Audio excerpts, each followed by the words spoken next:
Erin knew something was wrong when she caught her boss, CEO Mark Harrington, smiling at her during the all-hands meeting. Not the casual, good job smile. The kind of smile that said he'd won something she didn't know they were competing for. The projector behind him displayed a sleek graphic of their company's new AI system, Aura, with the tagline, "The future of finance, no human limitations." She felt a chill when he announced, "This revolutionary system will transform how we analyze market trends, powered by the finest dataset in the industry." Her dataset. The one she'd spent 4 years building, refining, and protecting. Before we jump back in, tell us where you're tuning in from, and if this story touches you, make sure you're subscribed, because tomorrow, I've saved something extra special for you. The cold reality hit her 3 days later. A meeting request. From Human Resources, scheduled for 4:45 p.m. on a Friday. Classic execution timing. She knew what was coming before she even sat down in the sterile conference room with its motivational posters about teamwork and excellence. The HR director, Vanessa, barely made eye contact as she slid the severance package across the table. "The company is moving in a new direction, Erin. We're embracing automation and AI integration. Unfortunately, your position as head of data science has been restructured." Restructured. The corporate euphemism for, "we don't need you anymore." But the term that stung most came from the CEO's email that appeared in her inbox 20 minutes later, AI resistance. According to Mark, her persistent skepticism about implementing full AI automation and unnecessary concerns about data governance were hindering the company's growth. For years of meticulous work building their financial prediction models, creating clean datasets, establishing ethical guidelines, all dismissed as resistance to progress. Erin didn't slam doors or make a scene as she packed her desk. No tearful goodbyes or dramatic speeches. She simply nodded at the security guard who awkwardly escorted her to the exit, as if she might suddenly decide to sabotage the servers on her way out. What they didn't understand, what they hadn't bothered to ask, was that Erin wasn't against AI. She had practically built their AI division from scratch. What she opposed was cutting corners, ignoring safeguards, and treating sensitive financial data like it was public property. The irony wasn't lost on her. They were firing the very person who created the dataset that would power their precious Aura system. The carefully annotated, meticulously organized collection of financial models and market indicators that she had built through thousands of hours of work. Her digital fingerprints were all over that data, not that anyone had bothered to document her contribution. That night, Erin sat on her apartment balcony, nursing a glass of red wine as she stared at the city lights. Her phone buzzed with messages from colleagues, mostly awkward condolences mixed with requests for her password to certain files. Typical. She scrolled through them without responding, until one caught her eye. From Lucas, the junior developer she'd mentored, "They just gave the entire team access to your master dataset. No protocols, no governance structure. Mark says Aura needs unlimited learning potential." She nearly dropped her glass. The master dataset contained everything: client financial records, proprietary trading strategies, internal communications about market positions. It was meant to be compartmentalized, with strict access controls and ethics filters she'd designed specifically to prevent the AI from learning patterns it shouldn't know. And now they'd thrown open the gates without understanding what they were exposing. Erin placed her wine glass down carefully. She opened her laptop and navigated to her personal cloud storage, where she kept backups of her work documentation. Not the data itself, she was too ethical for that, but her notes. Her methodology, her access logs. Every instance where she'd raised concerns about data security, every email where she'd proposed stronger governance models, every meeting where Mark had dismissed her excessive caution as an impediment to innovation. She wasn't plotting revenge. Not yet. But something told her to keep those records close. A career in data science had taught her one thing: patterns always emerge eventually. And the pattern forming at her former company was headed toward disaster. 3 weeks passed. Erin had started interviewing for new positions, her impressive resume opening doors despite the abrupt end to her previous role. She was sitting in a coffee shop, preparing for an afternoon interview, when her phone lit up with a notification. A news alert about FinTech Dynamics, her former employer. FinTech Dynamics announces revolutionary AI trading system with 98% accuracy. She nearly choked on her latte. 98% accuracy was impossible. Not just difficult or unlikely, statistically. Impossible in the chaotic world of financial markets. Either they were lying, or Aura was doing something dangerous. She tapped the article and read Mark's boastful quotes about their proprietary AI solution that outperforms human analysts by eliminating emotional decision-making. The launch was scheduled for next week, with a live demonstration for major clients and investors. Erin closed the article and opened her email. She drafted a careful message to Mark, copying the chief technology officer and the legal counsel. I've seen the announcement about Aura's accuracy rates. As the architect of the original dataset, I must express serious concerns about these claims. The system cannot achieve this level of accuracy without compromising the data filters I implemented. Please consider postponing the launch until proper validation can be conducted. She hesitated before hitting send, knowing it might appear as sour grapes from a fired employee. But her professional integrity demanded she try. She pressed send and went to her interview, trying to focus on her future rather than the ticking time bomb she'd left behind. The response came that evening. Not from Mark or legal or the CTO. From a generic company email address, 3 sentences long: "Thank you for your concern. We have full confidence in our engineering team's capabilities. Please remember your non-disclosure agreement restrictions." Preparing and narrating this story took us a lot of time, so if you are enjoying it, subscribe to our channel, it means a lot to us. Now back to the story. Dismissive, condescending, and vaguely threatening. Exactly what she expected. They didn't want her expertise, they wanted her silence. But Erin knew something they didn't. Something about the nature of the dataset she'd built, about the subtle markers she'd embedded throughout the data architecture. Not intentional traps, she wasn't that calculating, but signatures of her methodology that would become apparent if anyone looked closely enough. The weekend passed quietly. Erin tried to distance herself from thoughts of fintech dynamics, focusing instead on her upcoming second interview with a promising startup. But Monday morning brought another notification. A financial news site questioning fintech dynamics claims after several analysts pointed out mathematically impossible consistency in Aura's predictive models. The article was skeptical but not damning. Yet, Erin's phone rang. A number she didn't recognize. She answered cautiously. "Is this Erin Mitchell?" A woman's voice, crisp and professional. "Yes, who's calling?" "My name is Diane Reynolds, I'm a reporter with Financial Technology Today.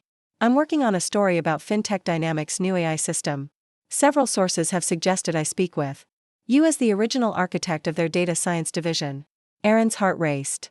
"I'm afraid I can't comment on proprietary information about my former employer." "I understand," the reporter said smoothly. "But I'm not asking about proprietary information. I'm asking about standard industry practices for AI training data in financial systems.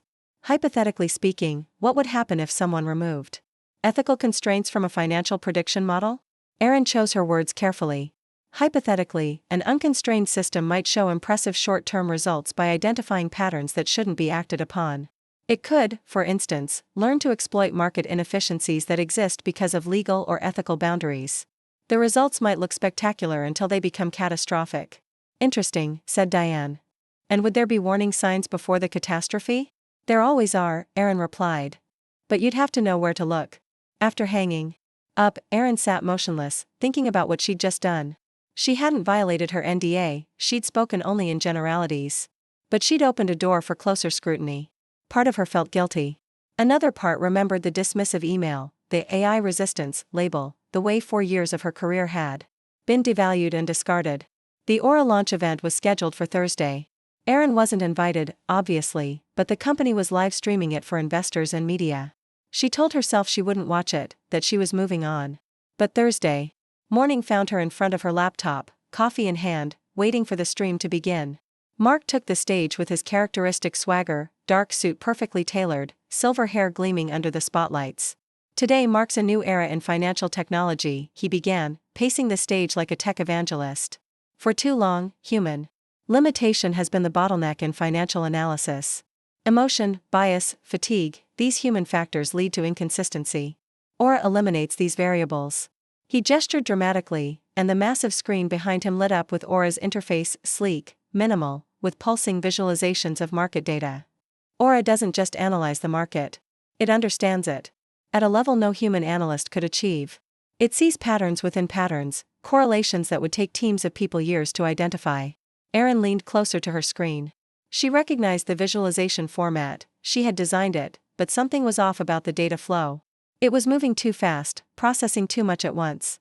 "Let me demonstrate," Mark continued. "We'll ask Aura to analyze a potential investment opportunity using real-time market data." He tapped on his tablet, and the screen behind him shifted to show a dashboard for a mid-sized pharmaceutical company. "Aura, provide an investment recommendation for Nexus Pharmaceuticals based on current market conditions and growth potential." The system responded instantly, generating a comprehensive analysis that scrolled down the screen. Recommendation: strong buy. Nexus Pharmaceuticals shows 89% probability of 15 to 20% growth within next quarter based on pending FDA approval for their hypertension treatment, NX 427. Mark beamed at the audience. As you can see, Aura provides clear, actionable intelligence in seconds. But here's the revolutionary part, he paused for effect. Aura, what internal factors might affect this recommendation? Erin felt her stomach drop. Internal factors weren't public information.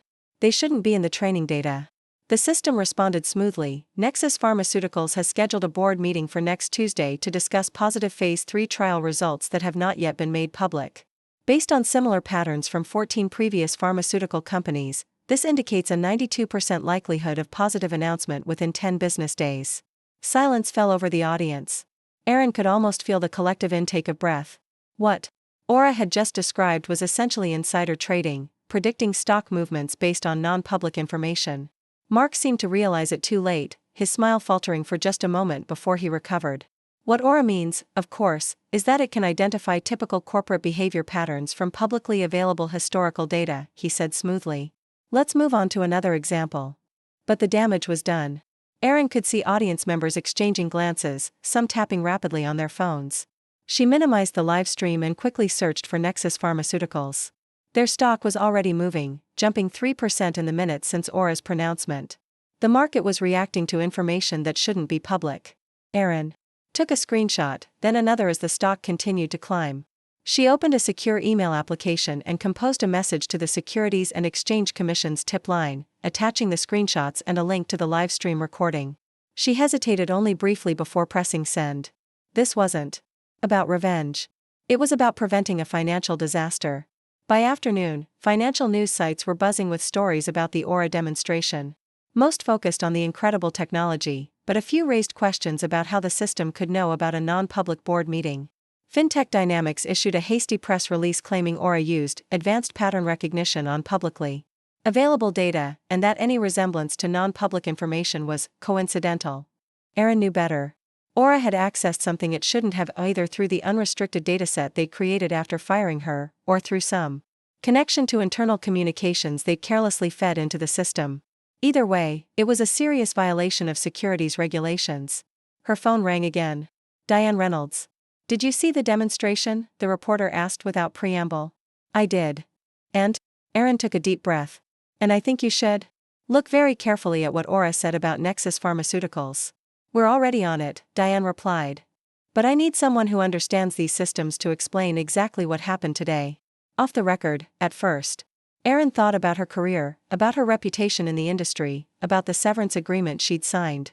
Then she thought about the thousands of investors who might make decisions based on an AI system that was essentially laundering non-public information. I can meet you in an hour, she said. The coffee shop was busy enough to provide anonymity but quiet enough for conversation.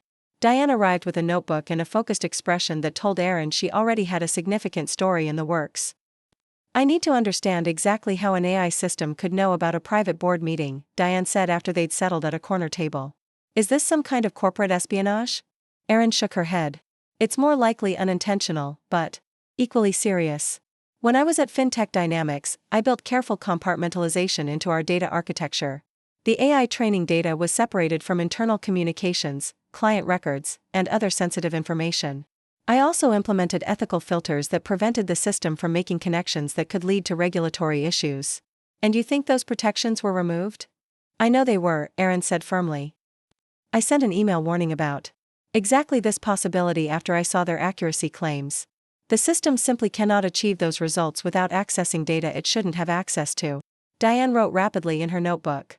Can you prove this? Erin hesitated. I have documentation of the safeguards I implemented and the concerns I raised. I also have the dismissive response to my warning email. But the smoking gun would be in their current system architecture, which I don't have access to. What? About the dataset itself? Could there be something there that proves your point? And that's when it clicked for Erin. The dataset. Her dataset. The one she'd built methodically over 4 years, organizing financial data from thousands of sources. The one that contained her digital signature, not an actual signature, but patterns in how she'd structured the data, classified it, annotated it. Patterns that would be visible to anyone who knew where to look. There might be, she said slowly. Every data scientist has a unique way of organizing and annotating data. It's like handwriting, distinctive if you know what you're looking for. And you could identify your handwriting if you saw it in Aura's output? Erin nodded. I would need to see more detailed results, though. The demonstration only showed the surface level. Diane smiled. I might be able to help with that. One of their beta testers has been sending me screenshots of the system in action. I was going to use them as illustrations for my article, but maybe they'll tell you something more. She pulled out her tablet and opened a folder of images. Erin leaned forward, scanning through dashboard screenshots, analysis reports, and recommendation summaries. Most looked standard, until she came to an image of Aura's confidence weighting page, a detailed breakdown of how the system assigned probability to different outcomes. There it was. The classification system she'd developed, with its distinctive 5-tier confidence ranking. But it had been modified, extended to include categories she'd explicitly avoided: internal communication correlation and executive pattern prediction. Someone had taken her methodology and perverted it, removing the ethical boundaries she'd built in. This is it, she said, pointing to the screen. This classification system was mine, but these categories weren't. They've expanded it to include analysis of internal communications, emails, meeting minutes, possibly even private conversations if they're logging them. Diane's eyes widened. So Aura is essentially eavesdropping on the company's own communications. And using that to make market predictions? Not just their own, Erin said grimly. Look at this reference code here. FDCCOMNX. That's the format I used for client communications. They're feeding client emails and calls into the system too. Jesus, Diane whispered. That's a massive violation of confidentiality agreements, securities regulations, and probably a dozen privacy laws, Erin finished. And it's all because they removed the safeguards I put in place. Diane was already typing notes into her phone. This is bigger than I thought. I need to talk to my editor. And probably our legal team. She looked up at Erin. Are you willing to go on record with this? It would be much stronger coming from the original architect of the system. Erin thought about her severance agreement, about the non-disclosure clauses, about her future job prospects. Then she thought about the investors who would lose money, the clients whose confidential information was being exploited, the markets that could be distorted by Aura's manipulative predictions. Yes, she said finally. I'll go on record. But I need to speak to an attorney first. The next morning, Erin met with a lawyer who specialized in whistleblower protections. He reviewed her documentation, her severance agreement, and the screenshots Diane had provided. You're on solid ground from a legal standpoint, he told her. Your severance agreement has a standard NDA, but it explicitly excludes information related to potentially illegal activities. What you're describing, using confidential client information to make market predictions, likely violates several securities laws. So I can speak to the reporter without risking legal action? Based on what you've shown me, yes. I would advise focusing on the technical aspects and the potential regulatory violations, rather than making it personal about your termination. Erin nodded. That had been her intention all along. This wasn't about revenge, it was about preventing harm. She called Diane after the meeting. I'm ready to go on record. But I want to be clear, this isn't about my firing. This is about a dangerous AI system that's being misused. Understood, Diane replied. I'm drafting the article now. Can you come to my office this afternoon to review the technical details? Before we publish? Erin agreed. As she headed to the news office, her phone buzzed with a text from Lucas, her former mentee. Something weird is happening. Aura started making really specific predictions about client business moves. Management is freaking out. Did you see the stock market today? She hadn't. She quickly pulled up a financial news site and saw the headline, Unusual Trading Patterns Follow FinTech AI Recommendations. Several stocks that Aura had highlighted in its demonstration had seen dramatic movement, triggering regulatory flags. By the time Erin reached Diane's office, the story had evolved further. The SEC had announced an inquiry into the unusual trading patterns, and FinTech Dynamics stock had dropped 8% on the news. Your timing is impeccable, Diane said as she ushered Erin into a conference room. We're updating the story hourly at this point. The angle has shifted from revolutionary AI to potential regulatory nightmare. They spent 2 hours going through the article, with Erin carefully explaining the technical aspects of data compartmentalization and how its absence could lead to the behaviors they were seeing. She provided quotes about the importance of ethical constraints in financial AI, and confirmed that she had raised these concerns before her termination. The article went live at 6 p.m., exclusive, inside FinTech Dynamics Aura system, how removed safeguards created a regulatory crisis. It detailed how the company had fired the architect of their data systems, removed critical ethical constraints, and inadvertently created an AI that was processing confidential information to make market predictions. Erin's quotes were measured and technical, focusing on the system rather than the people who had misused it. But the implication was clear: this crisis could have been avoided if they had listened to her warnings. Her phone exploded with notifications as the article spread through financial and technology circles. Former colleagues texted their support, along with their shock at what had happened. Recruiters reached out, impressed by her ethical stance and technical expertise. And yes, there were angry messages from former executives at FinTech Dynamics, which she deleted without reading. The following day brought more developments. The SEC announced a formal investigation into FinTech Dynamics and Aura. The company's stock plummeted another 15%. And Mark Harrington, the CEO who had dismissed Erin's concerns as AI resistance, was called to an emergency board meeting. Erin watched it all unfold from a distance, neither celebrating nor lamenting. She had done what was necessary to prevent greater harm, nothing more. When a news alert announced that Mark had been placed on administrative leave pending the investigation, she felt only a quiet vindication. 3 months later, Erin sat in a different office, at a different desk, with a different title, Chief Ethics Officer at Argent Financial Technologies. Her new role combined her technical expertise with her commitment to responsible AI deployment. She had a team of data scientists reporting to her, a direct line to the CEO, and explicit authority to implement and enforce ethical guidelines for all their systems. Her first major project was developing an industry-standard framework for AI governance in financial technology, drawing on the hard lessons from the Aura debacle. FinTech Dynamics had settled with the SEC for a record fine, replaced their entire executive team, and scrapped Aura entirely. Their new leadership had even reached out to Erin for consulting help, which she politely declined. The article that exposed the situation had won Diane a prestigious journalism award and led to a book deal about ethics in artificial intelligence. She had interviewed Erin extensively for the book, portraying her not as a disgruntled ex-employee but as a principled data scientist who had tried to prevent a disaster. As for Mark Harrington, he had resigned as CEO and largely disappeared from the tech scene, though rumors suggested he was trying to launch a new venture with a significantly lower profile.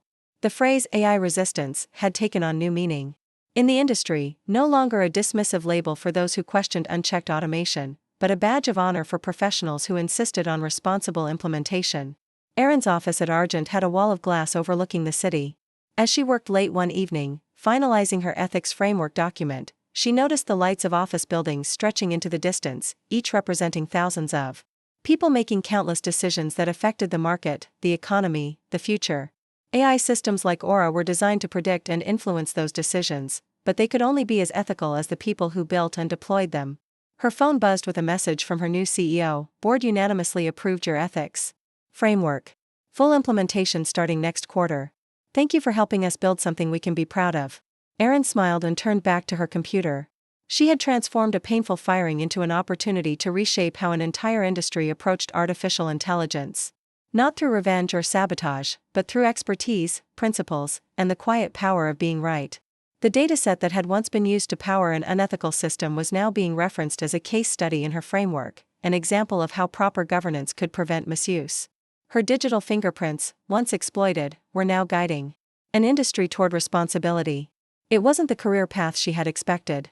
But standing firm in her principles had led her to a place where her voice wasn't just heard, it was sought after. The resistance they had scorned had become the foundation for something better. Erin didn't slam her laptop shut or throw her coffee mug against the wall when she made her decision. There was no dramatic moment, no cinematic turning point with swelling music. Just a quiet, cold clarity that settled over her like morning frost as she sat at her kitchen counter, reviewing the termination documents from FinTech Dynamics for the third time. The severance package was generous on paper: 3 months' salary, extended health benefits, glowing recommendations that praised her technical contributions, while carefully avoiding mention of why she'd been let go. All she had to do was sign away her right to contest the termination and agree to their expansive confidentiality clauses. Standard corporate practice. Clean, bloodless, efficient. Just like they thought their precious Aura system would be. Erin took a sip of now-cold tea and set the cup down carefully. She'd built her entire career on precision and forethought. For years at FinTech Dynamics, developing their data architecture from scratch. Before that, 2 years at a hedge fund. And before that, a PhD program where she'd specialized in ethical constraints for financial algorithms. She wasn't just some interchangeable tech worker. She was the backbone of their entire AI strategy.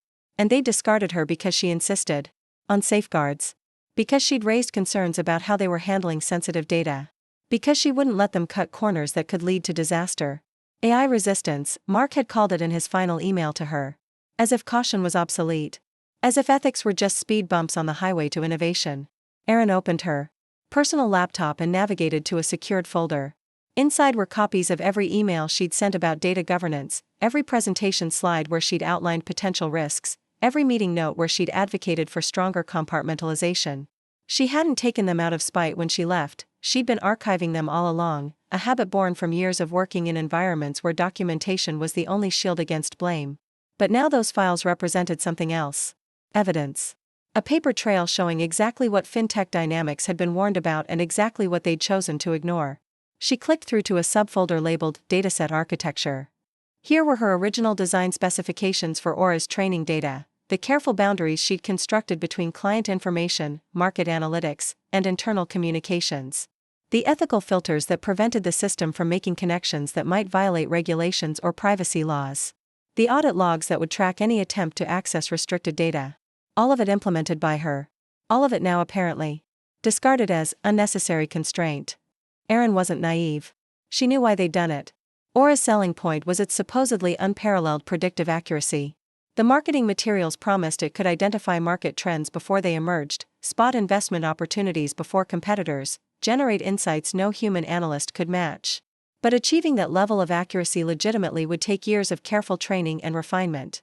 Unless, of course, you simply remove the ethical boundaries and let the system feast on all the data it could reach, including confidential client information, private communications, and non-public market intel. Which was exactly what they appeared to be doing, based on their impossible accuracy claims and what Lucas had told her about unlimited access to her master dataset. Her phone buzzed. A text from Priya, her former teammate. They've scheduled a demo for major clients next week. They're saying Aura can predict quarterly earnings within 2% margin of error. Is that even possible? Erin stared at the message.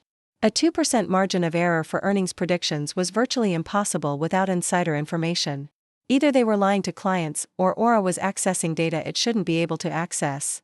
She typed back, not with the constraints I built in. Not ethically. 3 dots appeared as Priya typed her response. Then stopped. Then started again. Finally, I thought so. Things are weird here. Nobody will explain how it works now. Erin set her phone down and turned back to her laptop. She navigated to FinTech Dynamics investor page, where they'd posted a press release about the upcoming Aura launch. The language was pure corporate hype, revolutionary AI-driven insights, unprecedented accuracy, competitive advantage. Through algorithmic intelligence. But one line caught her eye, leveraging our proprietary dataset curated over 4 years of market analysis. Her dataset. Her work. Her expertise. All being used to power a system that had been stripped of the very protections she'd built into it. Something shifted in Erin then. Not anger, though that was certainly there, simmering beneath the surface. But resolve. A determination that transcended personal grievance. This wasn't just about her being fired. It was about preventing the damage that would follow when an unrestrained AI system started making financial predictions based on data it shouldn't have. She wouldn't sabotage them. She wouldn't hack their systems or leak their code. That wasn't who she was. But she would document everything. She would preserve evidence. And if necessary, she would speak up when the time came. Erin opened a new document and began typing meticulously, outlining the original data architecture she'd designed, the safeguards she'd implemented, and the specific warnings she'd issued about removing them. She included dates, names, references to emails and meetings. It wasn't a manifesto or an exposé, it was a record.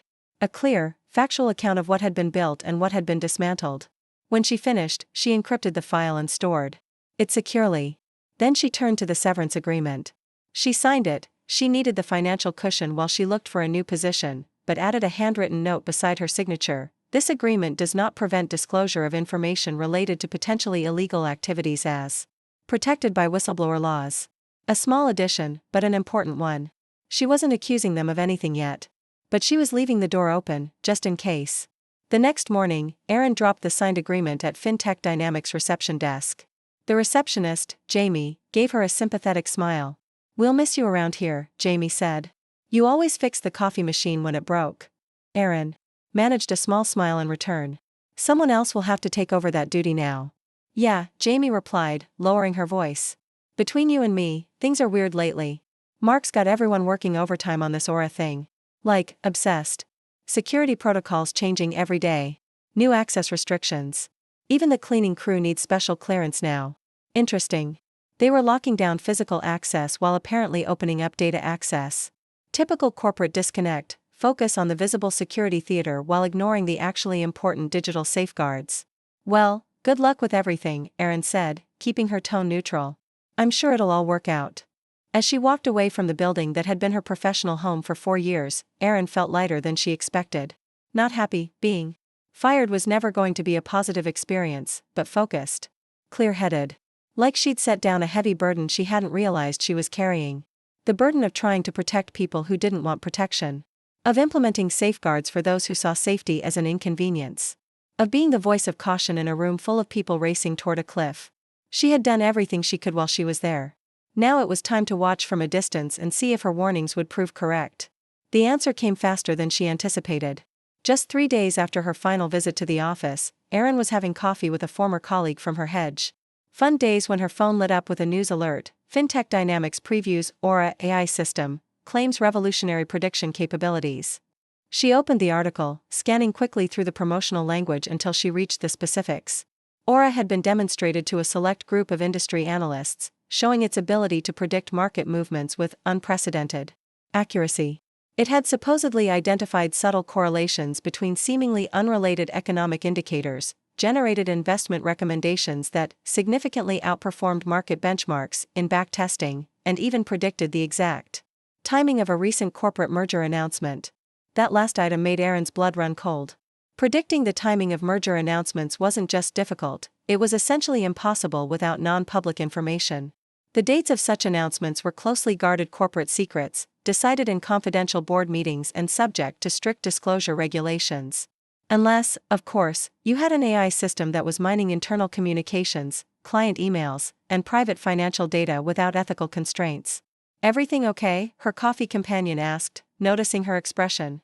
Erin looked up from her phone. "Just catching up on industry news. My former company is making some interesting claims about their new AI system." "FinTech Dynamics?" "Yeah, I saw something about that. Aura, right? Sounds impressive, if it works like they say." "That's the thing," Erin said carefully. "Some of what they're claiming shouldn't be possible. Not without." She trailed off, not wanting to make direct accusations. "Not yet." "Without what?" her friend prompted. "Without very careful validation," Erin finished. "The financial world is full of overhyped tech that doesn't deliver in real conditions." Her friend nodded, accepting the diplomatic answer. But Erin's mind was racing. The merger prediction claim was a red flag that couldn't be ignored.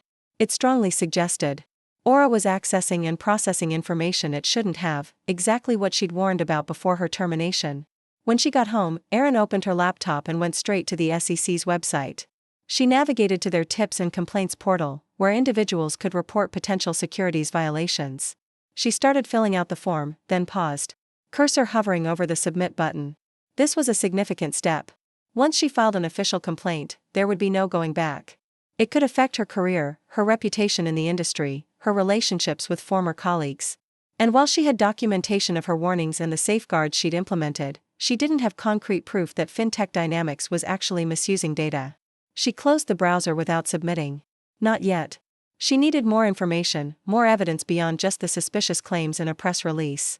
She wouldn't act on speculation alone, no matter how strong her suspicions. Instead, she drafted an email to Mark Harrington, copying the Chief Technology Officer and Chief Compliance Officer. "I've seen the recent press coverage of Aura's capabilities, particularly the claim about predicting merger announcement timing. As the original architect of the data systems that power Aura, I feel obligated to express concern about this specific functionality. Such predictions should not be possible without accessing non-public information, which would raise serious regulatory issues. I strongly recommend a thorough compliance review before the full launch. Please consider this a good faith warning from someone who still cares about the company's success and reputation." She read it over 3 times, ensuring the tone was Professional and constructive rather than accusatory or bitter. Then she sent it, knowing it would likely be ignored but feeling an obligation to try one more time to prevent disaster. The response came within hours, not from Mark but from the company's legal department. Ms. Mitchell, thank you for your communication. Please be reminded that as per your separation agreement, you are bound by confidentiality regarding all proprietary aspects of FinTech Dynamics technology and operations. While we appreciate your concern, we assure you that Aura has been thoroughly vetted by our compliance team and meets all applicable regulations. We trust this addresses your inquiry and reminds you of your continuing obligations to the company. Regards, Legal Department, FinTech Dynamics. Formal, impersonal, and vaguely threatening. The corporate equivalent of, mind your own business. No acknowledgement of the specific concern she'd raised, no indication they would even look into the issue. Just a not-so-subtle reminder that she was bound by an NDA and should stay quiet. Erin wasn't surprised, but the dismissiveness still stung. She had given 4 years to building something legitimate, something that could revolutionize financial analysis while respecting legal and ethical boundaries. And now they were treating her like a potential liability rather than someone with valuable insight. She forwarded the exchange to her personal email, adding it to her growing documentation file. Then she waited, watching for further developments from a distance. She didn't have to wait long. 2 days later, Lucas texted her. Again, something's wrong with Aura. It started spitting out client names and account details in its reports. Management is freaking out. Erin felt a chill. What exactly happened? They were running a demo for the executive team. Asked Aura to recommend portfolio adjustments for high-net-worth clients. Instead of general recommendations, it listed specific clients by name, their current holdings, and comments from their last advisor meetings. Some of that info isn't even in our main database, it's in the CRM system and private email exchanges. Exactly what she'd feared. Without proper data compartmentalization, Aura was connecting dots it shouldn't connect, accessing information across previously separate systems, and failing to distinguish between public and private data. How bad is the fallout? She asked. Emergency meetings all day. IT trying to figure out how it happened. Mark is on a warpath, blaming the engineering team for implementation errors. They've pulled Aura offline temporarily. So it had already begun. The system was behaving exactly as she'd warned it might without proper constraints. But rather than acknowledging the fundamental design flaw, they were treating it as a simple technical glitch. Which meant they would try to patch it rather than address the root cause. Lucas, be careful, she wrote back. Document everything. Make sure you're not the scapegoat for this. Already on it, he replied. Learned that from you. Erin set her phone down, mind racing. The client data leak was serious, a potential violation of privacy regulations and client confidentiality agreements. But it was still internal at this point, caught before it reached the public or regulators. FinTech Dynamics would likely do everything possible to contain it, fix the immediate issue, and move forward without addressing the underlying problems. Unless someone made sure the right people were watching. She picked up her phone again and called Diane Reynolds, the reporter, who had contacted her earlier. The call went to voicemail. Erin left a brief message. This is Erin Mitchell. I understand you're working on a story about FinTech Dynamics Aura system. I have some context that might be relevant to your reporting. Call me when you can. She wasn't going to volunteer specific information about the internal leak, that would cross ethical lines she wasn't willing to cross. But she could provide background on how the system was designed and what safeguards should be in place for responsible AI in financial services. If Diane was a good reporter, she would find the connection herself. While waiting for a callback, Erin revisited the SEC complaint form she'd started earlier. With the information from Lucas, she now had more concrete reasons for concern. She filled it out carefully, focusing on the potential regulatory issues rather than her personal grievances. She detailed the architecture she had originally designed, the safeguards she had implemented, her warnings about removing them, and the recent incident with client data being inappropriately accessed and displayed. This time, she submitted the form. Not out of revenge, but out of professional responsibility. If Aura was accessing and processing non-public information to make market predictions, as both the press release claims and the internal incident suggested, it could constitute a form of automated insider trading. Investors and markets needed to be protected. The next morning, her phone rang with an unknown number. It was Diane Reynolds. Ms. Mitchell? Thank you for reaching out. I'd be very interested in hearing your perspective on Aura. Erin chose her words carefully. I led the data science team at FinTech Dynamics for 4 years and designed the original architecture for what became Aura. I've seen some concerning claims about its capabilities that raise questions about how it's processing information. Such as? Diane prompted. The claim that it can predict merger announcement timing with high accuracy. That type of prediction typically isn't possible without access to non-public information. And you believe Aura has such access? The reporter's voice was neutral, professional. I can't speak to its current implementation, Erin said. What I can tell you is that I designed specific safeguards to prevent the system from accessing certain types of data, particularly client confidential information and internal communications. Those safeguards were essential for both regulatory compliance and ethical operation. And these safeguards were removed after you left? I can't confirm that directly, Erin replied. But based on the capabilities being claimed, I have serious concerns about whether they're still fully in place. Diane was silent for a moment, then asked, would you be willing to meet in person to discuss this further? Off the record, at first. Erin agreed to meet the following day. As she hung up, she felt a mixture of apprehension and relief. Speaking to a reporter was a significant step, one that could have professional repercussions. But staying silent, while watching a potentially dangerous system deploy into the financial markets, wasn't an option her conscience would allow. That evening, another text from Lucas, they've fixed Aura. Rolling it back out tomorrow for the client demo. But all they did was add a filter to prevent it from displaying client names. It's still accessing all the same data. A cosmetic fix rather than addressing the fundamental issue. Typical. They were treating the symptom while ignoring the disease. Be careful, she texted back. And maybe don't be in the room when they demo it. Too late, Lucas replied. I'm running. The technical walkthrough. Pray for me. Erin couldn't sleep that night. She kept thinking about Lucas, about the clients who would be misled tomorrow, about the investors who would make decisions based on an AI system that was essentially laundering non-public information into predictive insights. About the regulatory disaster that was brewing while everyone chased impossible accuracy claims and revolutionary market advantages. She had done what she could. She had built safeguards, raised warnings, documented everything. She had filed a complaint with the proper authorities and agreed to speak with a journalist who could bring public attention to the issues. Now all she could do was wait and watch as the consequences of ignoring those warnings began to unfold. Tomorrow would bring either vindication or more frustration. Either way, Erin was prepared. She had chosen the path of principle over silence, of responsibility over resentment. Whatever happened next, she would face it with the same careful precision that had defined her career, a career built on understanding that in the world of data and AI, the most important patterns were often the ones you deliberately chose not to exploit.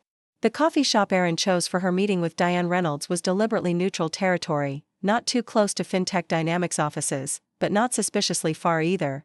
A place where two professionals might reasonably meet to discuss industry trends without raising eyebrows. Erin arrived 15 minutes early, selecting a corner table with a view of both entrances and minimal chance of being overheard. As she waited, she scrolled through her phone, checking financial news sites for any updates on Aura. The client demonstration was scheduled for later that day.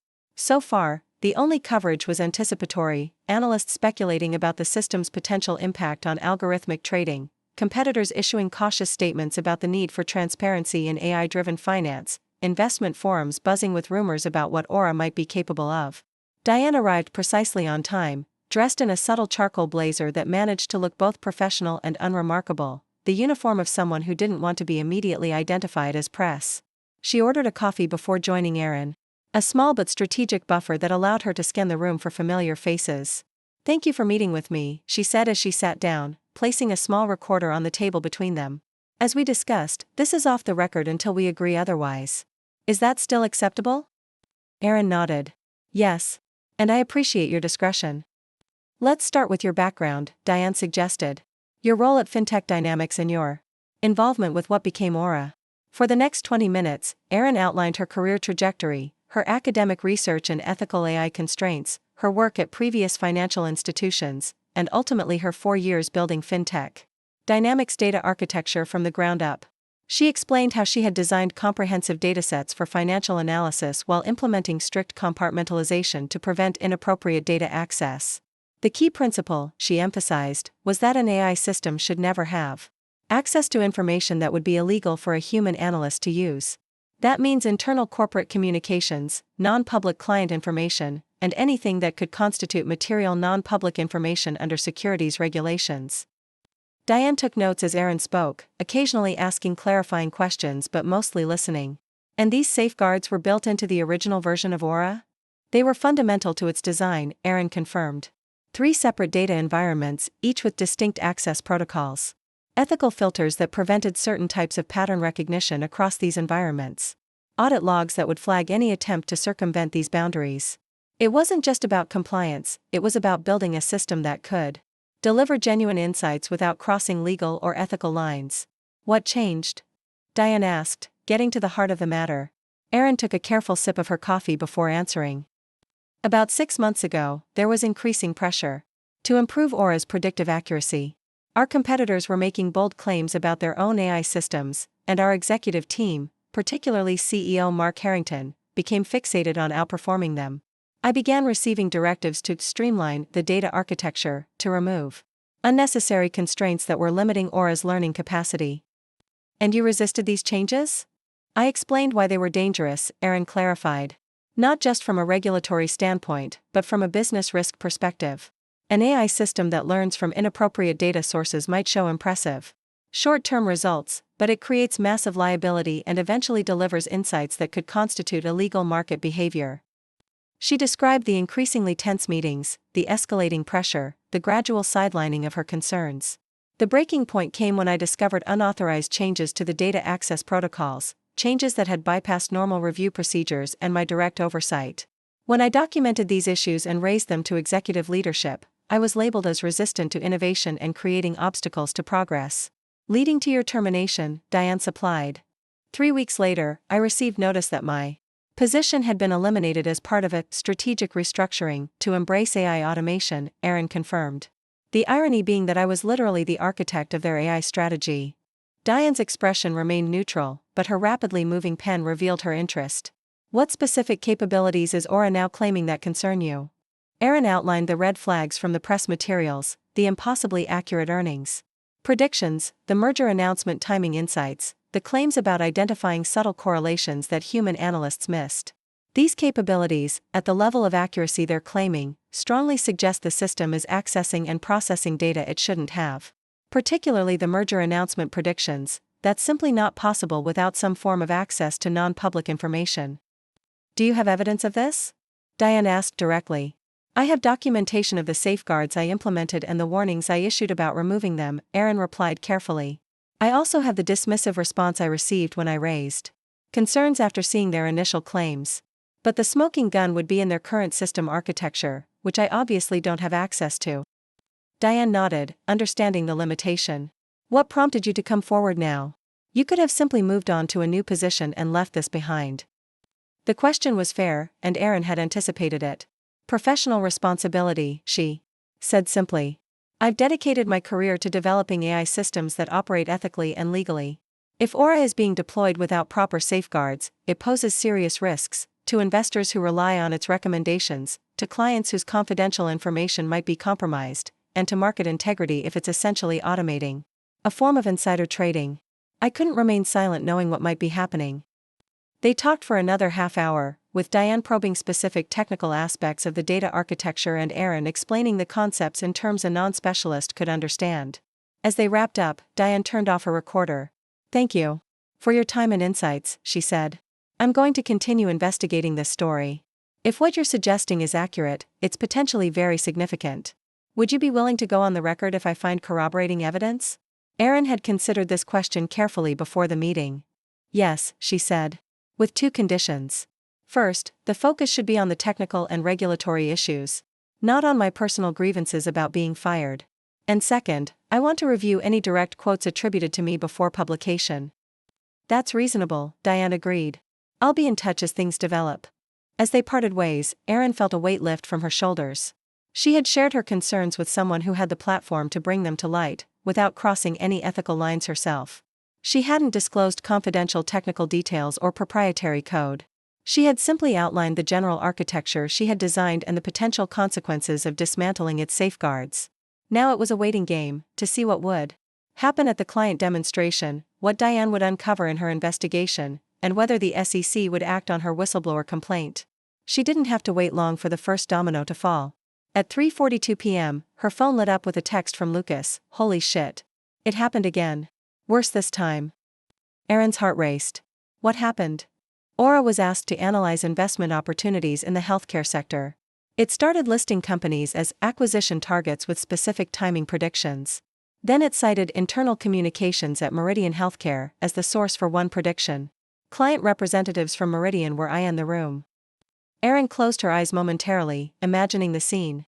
Meridian Healthcare was one of FinTech Dynamics' largest clients, a Fortune 500 company that managed hospital systems across the country.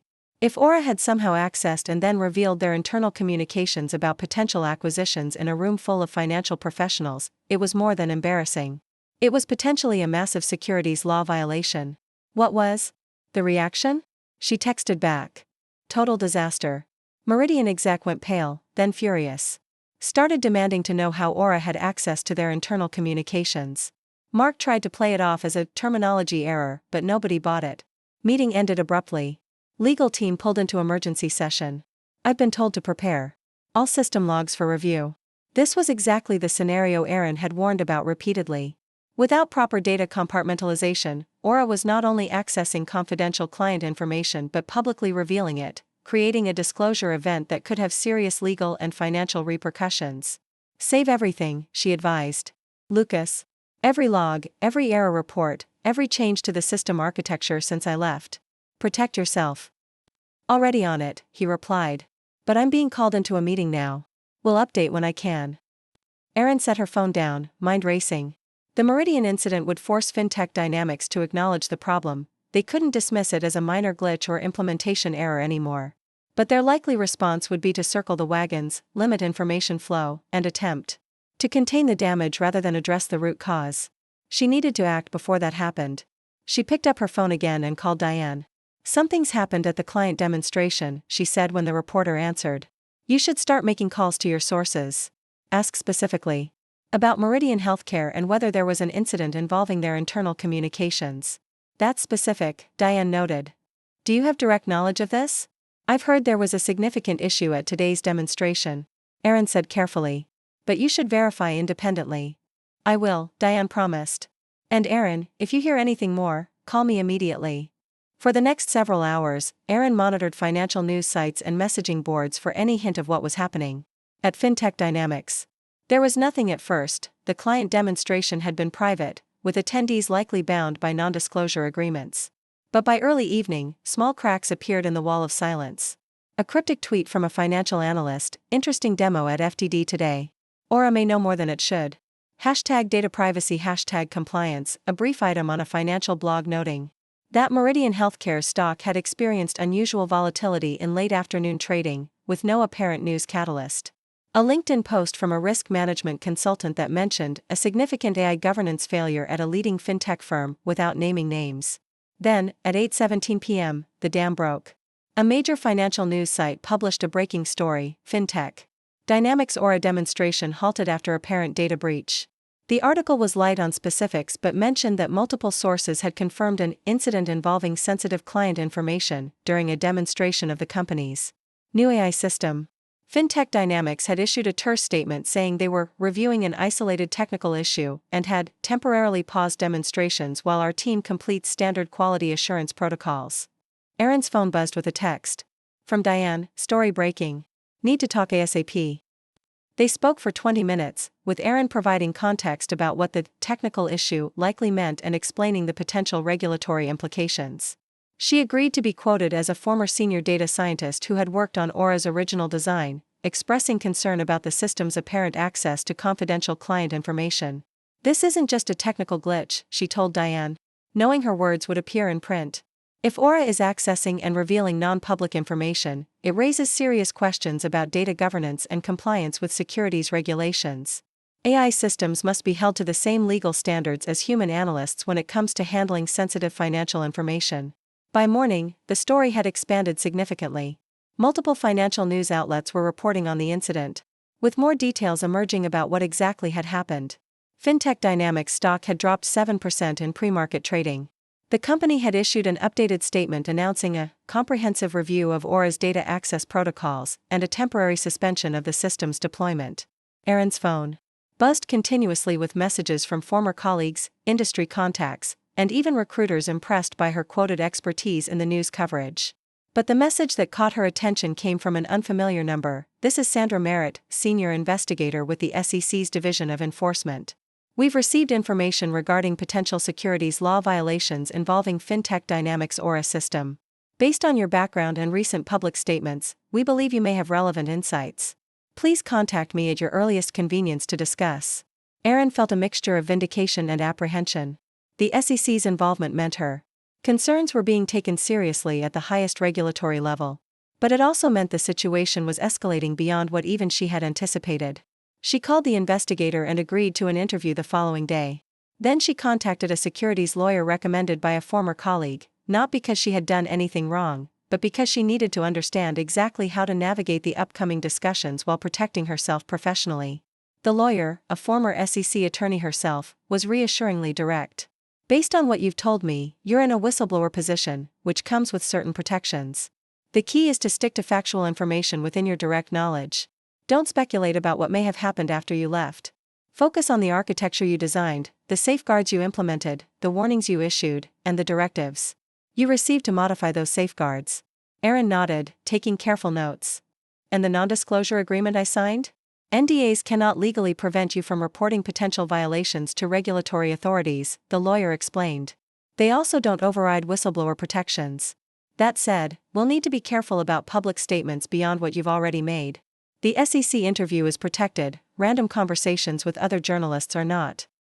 Armed with this guidance, Erin felt more confident as she prepared for the SEC interview. She organized her documentation chronologically, focusing on the evolution of Aura's data architecture and the increasing pressure to remove safeguards. She practiced explaining complex technical concepts in clear, accessible language that non-specialists could understand. The interview itself, conducted at the SEC's regional office, was thorough but not hostile. The investigators asked detailed questions about how Aura was designed to access and process data, what safeguards had been implemented, and how those safeguards could have been removed or circumvented. Erin answered each question directly, supporting her statements with documentation where possible and clearly indicating when she was describing original design elements versus speculating about current implementation. Based on the incidents that have been reported, one investigator asked, "What do you believe happened to the safeguards you implemented?" "I can't know with certainty," Erin replied carefully. "But the behavior described, particularly Aura referencing internal client communications and making highly specific predictions about non-public events like merger announcements, strongly suggests that the data compartmentalization I designed has been compromised. The system appears to be accessing and processing information across boundaries that were specifically established to prevent such access. And if these safeguards were removed, what would the implications be from a regulatory standpoint?" "Potentially serious," Erin said. "If Aura is processing non-public information to generate investment recommendations or market predictions, those recommendations could constitute a form of automated insider trading. Additionally, if client confidential information is being improperly accessed and potentially disclosed, that raises significant privacy and contractual concerns." The investigators took copious notes, occasionally consulting with each other in whispered conversations. At the end of the 3-hour session, the lead investigator thanked Erin for her cooperation. "Your insights have been extremely helpful in understanding the technical aspects of this situation," she said. "We may have follow-up questions as our investigation proceeds." As Erin left the SEC offices, she felt a complex mixture of emotions. Professional satisfaction that her expertise was being recognized and her concerns taken seriously. Lingering frustration at how FinTech Dynamics had dismissed those same concerns. Apprehension about potential backlash as the investigation unfolded. But predominantly, a sense of having done the right thing, of having stood by her principles even when it would have been easier to stay silent. Her phone buzzed with a news alert as she reached her car. FinTech Dynamics announces independent review of Aura system, CEO takes temporary leave. She clicked through to the article. FinTech Dynamics board had announced an independent investigation, led by a prominent law firm specializing in securities compliance. Mark Harrington was taking a temporary leave of absence to ensure full transparency in the review process. The company's stock had fallen another 12% on the news. As Erin drove home, she reflected on how quickly the situation had escalated. Just 1 week earlier, she had been a recently fired data scientist nursing her wounds and looking for a new position. Now she was at the center of what was rapidly becoming a major financial technology scandal. Her phone rang through her car's Bluetooth system. It was Lucas. Are you okay? She asked immediately. What's happening inside? Chaos, he replied, his voice tight with stress. They're pulling apart the entire Aura architecture, trying to figure out how it accessed the Meridian communications. Internal audit teams everywhere. Outside consultants being brought in. And now with Mark stepping aside, nobody knows who's in charge. Have they identified the root cause yet? That's the thing, Lucas said. They keep looking for a specific failure point, a bug in the code, a misconfigured access permission, something they can fix with a patch. But it's not a bug. It's exactly what you warned about. When they removed the data compartmentalization. After you left, they essentially gave Aura access to everything. It's working exactly as designed, just without the ethical constraints you built in. Erin nodded to herself. This was precisely what she had predicted. Are they acknowledging that now? The technical team is, Lucas said. We've been showing executives the architectural changes that were made after you left, explaining how they enabled this situation. But there's a lot of finger-pointing. Nobody wants to admit they approved removing safeguards that you explicitly warned were essential. What about the independent investigation? Is it legitimate? Seems to be, Lucas confirmed. The outside. Lawyers are asking hard questions, demanding documentation of all changes to the system. They've interviewed me twice already about the original architecture versus current implementation. I told them they should talk to you. The SEC already is, Erin admitted. I just finished a 3-hour interview with their enforcement division. Lucas was silent for a moment. That's significant. This is really happening, isn't it? It is, Erin said simply. And Lucas, make sure you're protected. Document everything you're asked to do, every change you're directed to make. Don't be the scapegoat for decisions you didn't make. I'm trying, he said. But it's intense here. People are scared. Careers are on the line. After they hung up, Erin sat in her parked car for several minutes, processing everything. The situation was evolving exactly as she had feared, but faster than she had anticipated. A flawed AI system had been deployed without proper safeguards, had behaved exactly as one would expect such a system to behave, and now an entire company was in crisis mode trying to contain the damage. But there was a silver lining. The incident was forcing a necessary conversation about AI governance in financial services. It was highlighting the essential role of ethical constraints and proper data compartmentalization. It was demonstrating that cutting corners on AI safety measures didn't lead to innovation, it led to disaster. Erin had never wanted to be vindicated this way. She would have much preferred that FinTech Dynamics had listened to her warnings, maintained the safeguards she had implemented, and developed Aura responsibly. But since they had chosen a different path, perhaps this public failure could serve as a cautionary tale for the industry, a case study in why AI ethics weren't just theoretical concerns but practical necessities. As she finally started her car and pulled away from the SEC offices, Erin realized something important had shifted within her. The anger and hurt from her firing had faded, replaced by a clearer sense of purpose. She wasn't just a data scientist anymore. She was becoming an advocate for responsible AI governance, someone with a unique perspective on the consequences of prioritizing performance over ethics. It wasn't the career path she had envisioned. But it might ultimately be more meaningful than anything she could have accomplished if she had remained at FinTech Dynamics, fighting a losing battle against leadership that didn't value the very safeguards that could have prevented this crisis. Sometimes being proven right was its own form of justice. And sometimes losing a job opened the door to finding a calling. The congressional hearing room buzzed with tension as Erin Mitchell took her seat at the witness table. 6 months had passed since the Aura crisis began, 6 months that had transformed her from a terminated data scientist to an expert witness testifying before the Senate Banking Committee's special hearing on AI governance in financial services. Lessons from the FinTech Dynamics case. She adjusted the microphone slightly, acutely aware of the cameras tracking her every move. Behind her sat rows of spectators, journalists, and industry representatives. To her left, executives from other financial technology companies waited their turn to testify. To her right, a representative from the SEC prepared to detail their ongoing investigation. Senator Eleanor Richardson, the committee chair, called the hearing to order with a sharp rap of her gavel. Today we examine one of the most significant regulatory challenges of our time, ensuring that artificial intelligence systems in our financial markets operate within legal and ethical boundaries.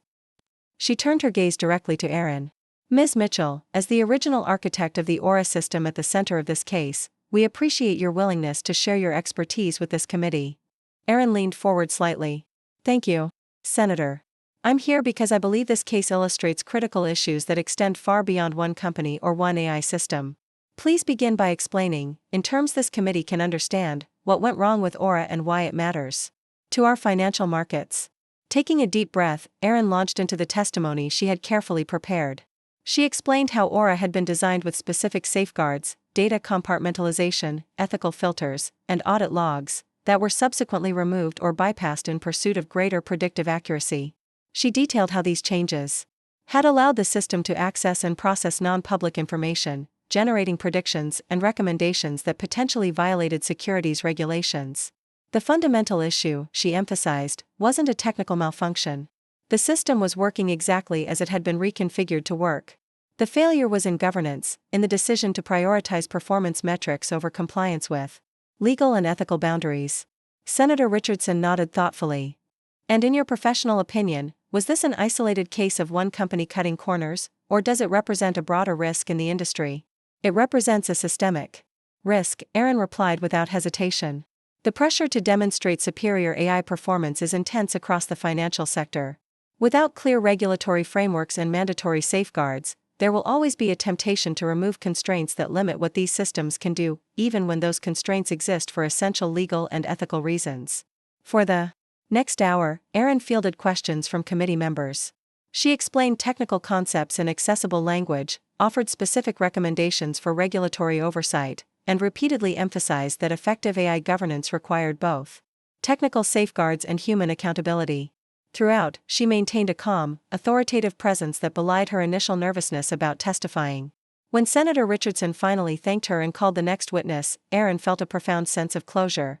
She had come full circle, from building Aura's original architecture to explaining its failures on a national stage. More importantly, she had helped frame the narrative not as a tale of technological hubris, but as an object lesson in the critical importance of responsible AI governance. As she gathered her notes and prepared to leave the witness table, her phone vibrated silently in her pocket.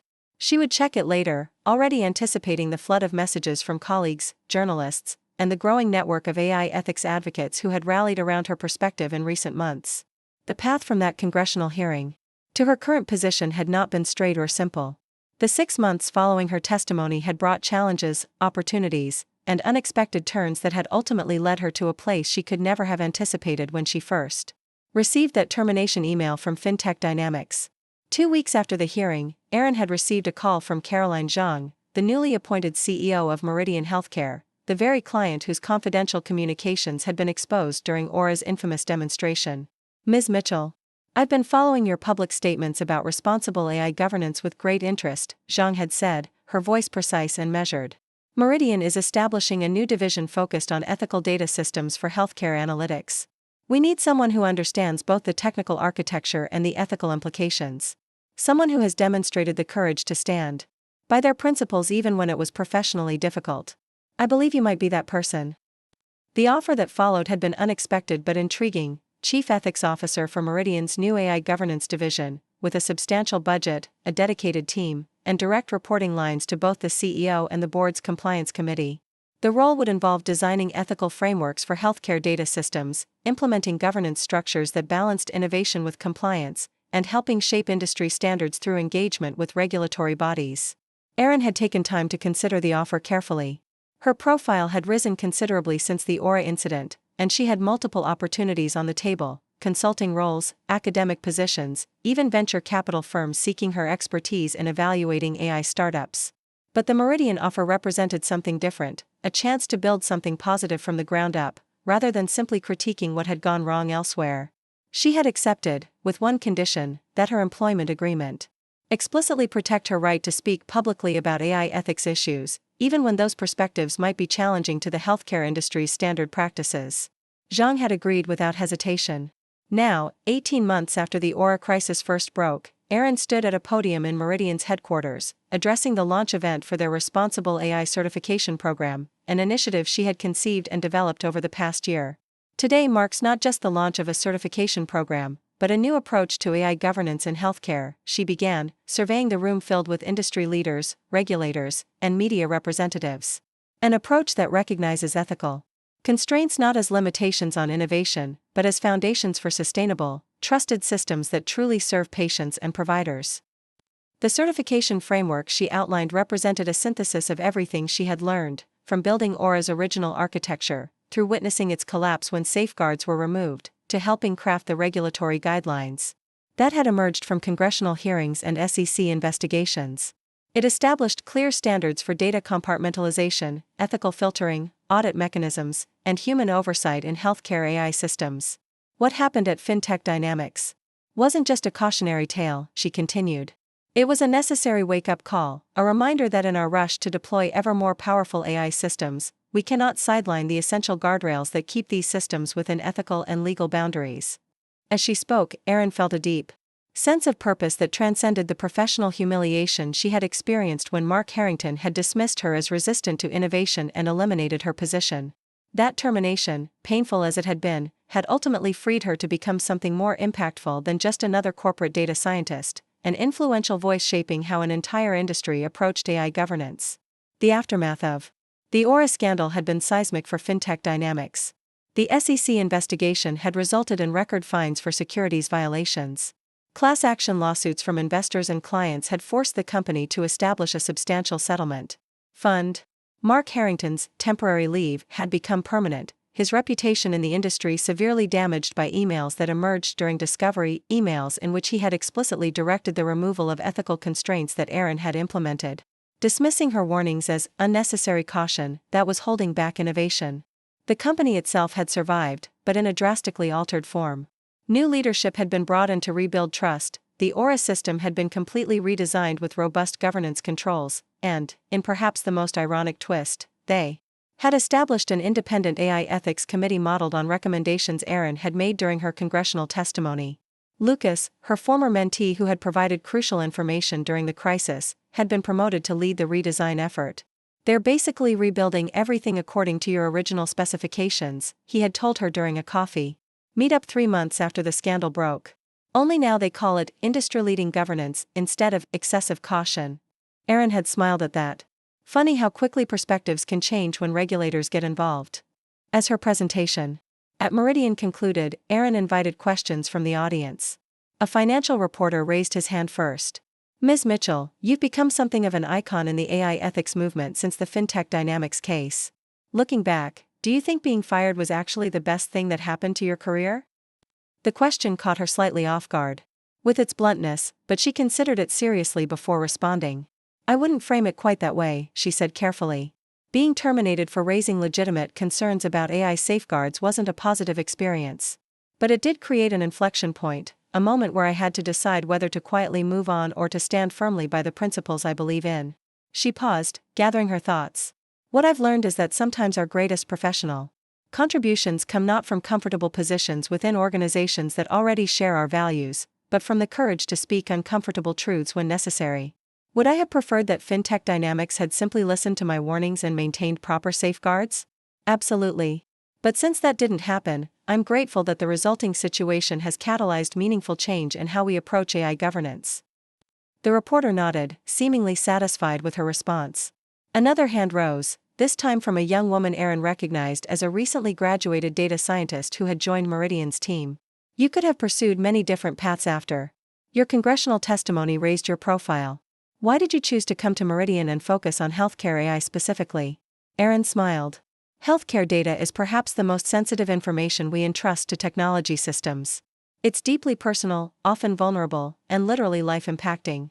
If we're going to establish models for responsible AI governance, healthcare seems like the most meaningful place to start. Get this right, and we create templates that can be adapted across other industries. She continued, warming to the topic. But beyond that, I was drawn to Meridian specifically because of how they responded to the Aura incident. When their confidential communications were inappropriately accessed and revealed, they could have simply filed lawsuits and tightened their vendor contracts. Instead, they recognized a systemic issue that required a systemic response. That indicated, to me, a leadership team that understood the deeper implications of AI governance. Those are the kind of people I wanted to work with. As the Q&A continued, Erin reflected on how profoundly her professional identity had evolved. She was no longer primarily a data architect or even an AI ethics advocate. She had become something more integrated, a builder of responsible systems who understood that Technical architecture and ethical frameworks were not separate considerations but essentially inseparable aspects of the same design challenge. The lessons from Aura had been expensive ones, paid for with legal penalties, damaged careers, and lost market value. But they had also been clarifying, demonstrating in stark terms that AI systems were only as responsible as the humans who designed, deployed, and governed them. After the event concluded, Caroline Zhang approached Erin as staff began clearing the room. "Impressive presentation," the CEO said. "The response has been immediate. 3 competitor systems have already applied for certification review, and 2 regulatory bodies have requested briefings on our framework." Erin nodded. People recognize that this isn't just about compliance or public relations. It's about building sustainable, trusted systems that can deliver value without creating unacceptable risks. Zhang studied her thoughtfully. "When I recruited you, I knew you had the technical expertise we needed. But what's been most valuable is your moral clarity, your ability to articulate why these safeguards matter in terms that resonate beyond technical circles." "Thank you," Erin said, genuinely appreciative of the recognition. "Though I can't take sole credit for the framework. The team's contributions have been essential." Speaking of the team, Zhang continued, "The board has approved our proposal to expand the division. We'll be doubling the headcount over the next 6 months and establishing satellite offices in 3 additional regions. I'd like you to take on an expanded role as Global Director of Responsible AI Governance."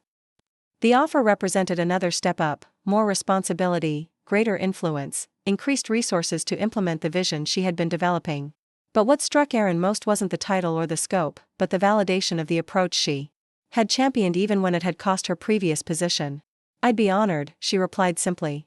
Later that evening, as Erin sat on the balcony of her new apartment overlooking the city, she opened an email that had arrived during the certification launch event. The sender was Mark Harrington. For a moment, her finger hovered over the delete button. She had no obligation to read anything from the man who had dismissed her concerns and terminated her position. But curiosity won out. She opened the message. "Ms. Mitchell," it began formally. "You may be surprised to receive this communication. I have hesitated to reach out, but recent events have compelled me to acknowledge some uncomfortable truths. The regulatory penalties and legal settlements resulting from the Aura situation have been significant, but the damage to my professional reputation has been more consequential. More importantly, I have had to confront the reality that your warnings, which I dismissed as resistance to innovation, were precisely accurate. The safeguards you implemented were not unnecessary constraints but essential protections that would have prevented substantial harm had they been maintained." Erin read the message twice, noting its careful phrasing, professional and restrained, but containing what appeared to be a genuine acknowledgement of error. "I am writing not to request anything," the email continued, "but simply to state for the record that you were right, I was wrong, and the consequences of that error have been appropriately assigned.